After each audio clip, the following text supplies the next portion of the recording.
افلا یتدبرون القرآن، تدبر قرآن، مولانا امین احسن اصلاحی۔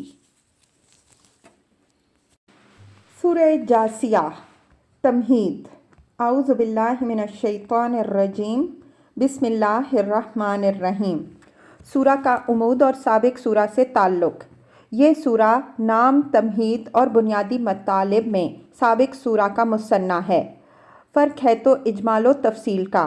اس میں قریش کو صاف الفاظ میں دھمکی دی گئی ہے کہ توحید اور قیامت کے دلائل سے آسمان و زمین کا ہر گوشہ معمور ہے، اور ان کی تفصیل اللہ نے اپنی اس کتاب میں بھی بیان کر دی ہے۔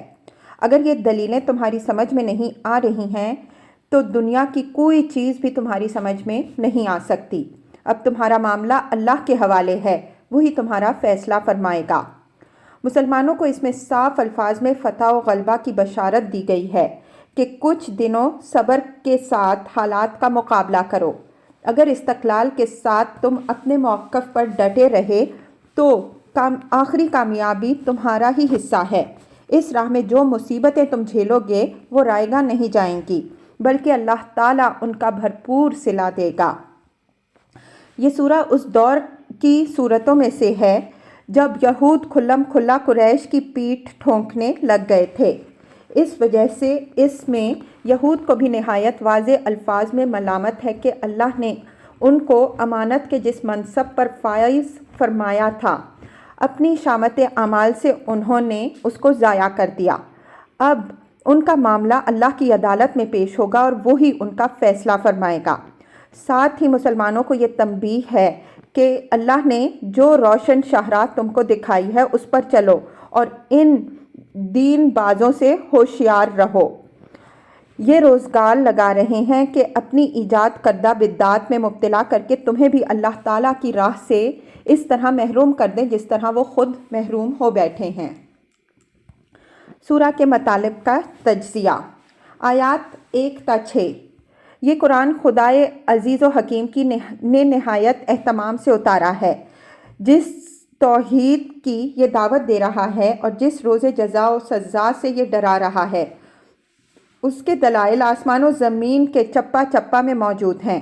انسان کی خلقت، رات اور دن کی آمد و شد، بارش کا نزول، زمین میں اس کی برکات کے ظہور اور ہواؤں کی گردش، ہر چیز کے اندر توحید اور معاد کی نہایت واضح نشانیاں موجود ہیں، بشرطے کہ لوگ غور کریں اور غور کرنے کے بعد جو نتائج سامنے آئیں ان کو تسلیم کرنے کا ان کے اندر ارادہ پایا جاتا ہو۔ یہی حقائق قرآن پیش کر رہا ہے۔ اگر یہ واضح باتیں لوگوں کی سمجھ میں نہیں آ رہیں تو ان کے بعد وہ کون سی چیز ہے جس کو یہ سمجھیں اور مانیں گے۔ آیات 7 تا 11۔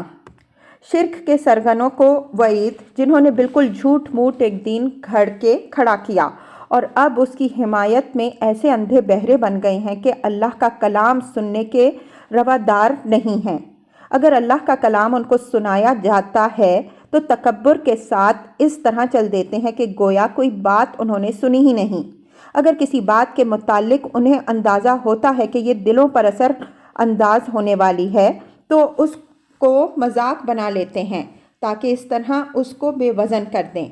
یہ لوگ یاد رکھیں کہ ان کا یہ استکبار ان کے لیے باعث رسوائی ہوگا، اور جب ان کو جہنم سے سابقہ پیش آئے گا تو اس وقت نہ ان کا وہ اندوختہ ان کے کچھ کام آئے گا جو حرام راستوں سے انہوں نے حاصل کیا ہے، اور نہ ان کے وہ مزعومہ شرکا ہی ان کی کوئی مدد کر سکیں گے جو اللہ کے سوا انہوں نے گھڑ رکھے ہیں۔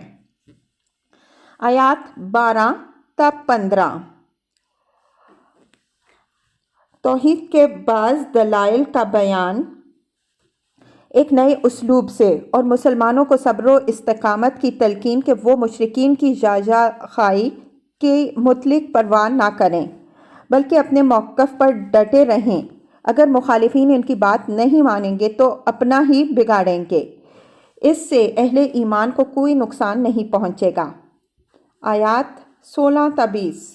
بنی اسرائیل کے حال پر اظہار افسوس کہ اللہ نے ان کو حکومت، نبوت، وسعت رزق سے نوازا اور قوموں کی امامت کے منصب پر سرفراز فرمایا، لیکن انہوں نے ان نعمتوں کا حق ادا نہیں کیا، بلکہ باہمی حسد و عداوت کے سبب سے خدا کے دین میں اختلاف برپا کیا۔ مسلمانوں کو یہ ہدایت کہ اب اللہ نے بنی اسرائیل سے اپنی شریعت کی امانت واپس لے کر تمہارے حوالے کی ہے، تو تم ان کی گمراہیوں سے بچنا اور اللہ کے دین پر استوار رہنا۔ اس وقت یہود اور مشرکین نے تمہارے خلاف جو گٹھ جوڑ کر رکھا ہے، اس سے ذرا مرعوب نہ ہونا۔ اللہ کی تائید بہرحال ان لوگوں کے ساتھ ہے جو اس سے ڈرنے والے ہیں۔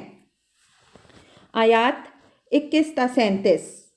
قیامت کے باب میں منکرین قیامت کے بعض شبہات کا ازالہ۔ اس دن قیامت کے مکذبین کا جو حال ہوگا اس کی تصویر۔ آخر میں توحید کے مضمون کا پھر اعادہ۔